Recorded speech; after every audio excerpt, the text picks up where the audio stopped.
যে জান্নাতের নাকি টিকিট বিক্রি করে নাকি? জান্নাতের টিকিট কি একটা মানুষ বিক্রি করতে পারে? একটা মানুষ কি বেহেশতের চাবি বিক্রি করতে পারে?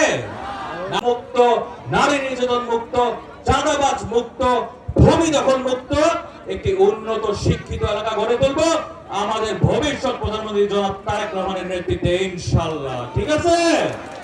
এই জন্য সবাই ঐক্যবদ্ধ হয়ে একসাথে কাজ করতে হবে। ঠিক আছে ভাইরা?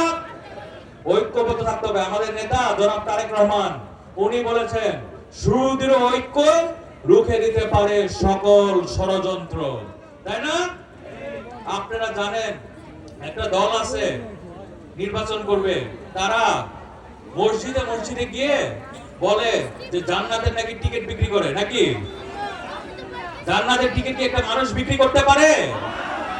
একটা মানুষ কি বেহেশতের চাবি বিক্রি করতে পারে? নাউজুবিল্লাহ, বলে নাউজুবিল্লাহ।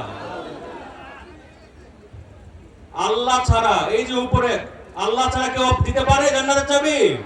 হাত তুলে দেখান সবাই, দুই আঙ্গুল আঙ্গুল তুলে দেখান, এই যে এভাবে। আল্লাহ ছাড়া কেউ কি পারে?